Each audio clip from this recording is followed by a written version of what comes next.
Hey everyone, back again with another video. So, with the impending ban list, a lot of people have been making their predictions on what will be on the upcoming ban list. So, instead of me trying to figure out what's on the list, I've decided to talk about a slightly different topic concerning the Yu-Gi-Oh ban list. So, I've been thinking about how often we get ban lists in Yu-Gi-Oh, and being that we got a ban list back in June, it's made me realize how often we get ban lists, especially in the TCG, where we usually get one around 3 to 4 months, roughly. So, I've decided to talk about why Yu-Gi-Oh doesn't need frequent ban lists, since Yu-Gi-Oh can benefit from not frequently having ban lists, in my opinion at least. And I think Konami can do a few things to reduce ban list frequency. And the reason why I say we don't need frequent ban lists is because I feel like most of the ban lists are artificial. And what I mean by this is, I feel that the introduction of new broken or overpowered cards creates the inevitability that they will likely wind up on the list at some point.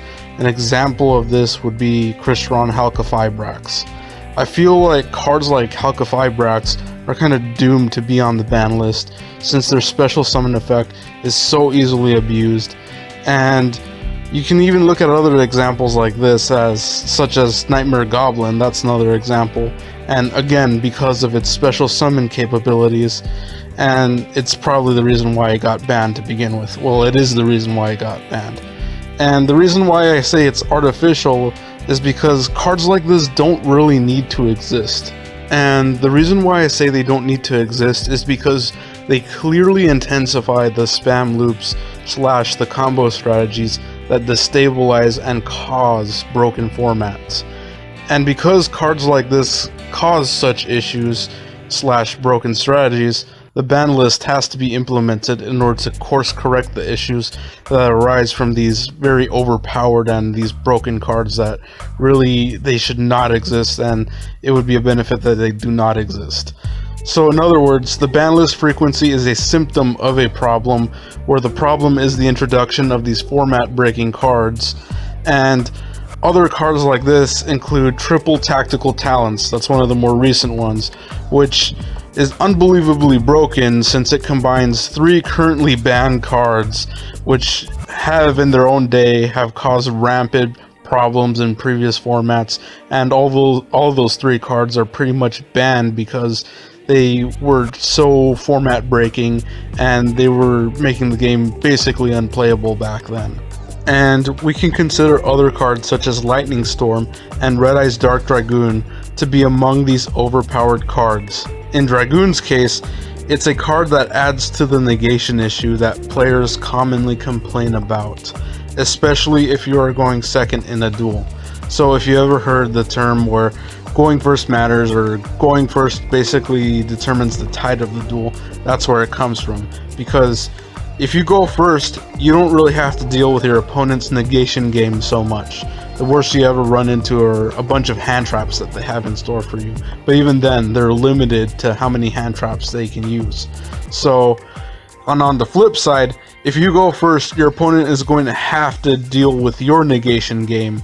So, this sets up a situation where you're fighting an unfair uphill battle, since you have to worry about all these negations, which makes you wonder if you're going to get the chance to play the game, because you're likely worrying about all these negates.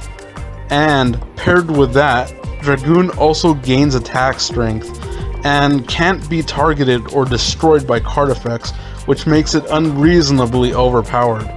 And it really adds to the list of potentially broken cards that needs to be controlled by the ban list. And on top of that, on the flip side, other cards like Lightning Storm, it effectively power creeps out things like Raigeki, which was on the Forbidden and Limited list for a very long time, and it also acts as a replacement of Heavy Storm, which is currently banned. And the point here is that adding these unnecessarily broken cards to Yu-Gi-Oh amplifies the power creep, and even contributes to breaking formats, which is similar to how other crazy cards like Firewall Dragon did back in its own day, just to give more of an extreme example.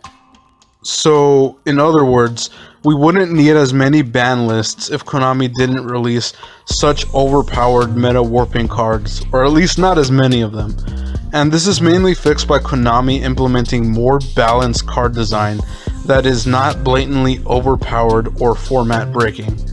And another way to fix this issue is not to release as many sets as often as Konami does, since new sets often introduce more powerful cards and increase the overall, intensity and strength of these cards.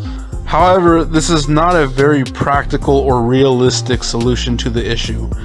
The more realistic solution is to implement more card design balance into the game.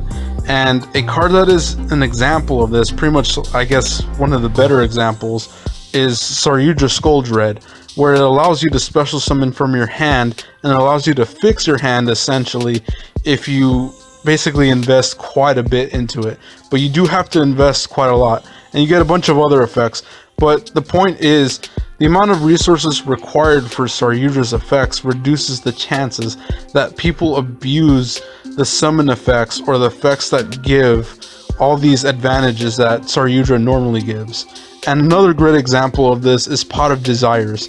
It really implements the draw 2 strategy without the overall unbelievably broken effect like Pot of Greed would normally do, but it makes do with that, where it says you can draw 2 cards, but you're gonna have to banish 10 cards from your deck face down before you draw those 2 cards. So these are effective examples of efficient and balanced card game mechanics and just card game design in general. So now that I've outlined some of the issues and the solutions concerning this whole topic of not having as many ban lists, I do think there are some benefits that not having as many ban lists will bring about with them. So some of the benefits of having fewer ban lists would mean that we would be able to enjoy longer formats that aren't as broken. Also, we would have more time to experiment with deck ideas in that format without the fear of your deck being hit on the ban list a few months later, especially if you just build that deck from the most recent format or the ban list essentially. So this gives more longevity to some of the favorite decks that you may encounter along the way or in the meta that you're currently playing in. And more importantly, balancing card design in order to have fewer ban lists will also reduce the power creep, since less overpowered cards are being introduced. So my main point here is that in order to healthily achieve fewer ban lists, card designs will have to be more balanced, and newly released cards will have to not create too many abusable strategies.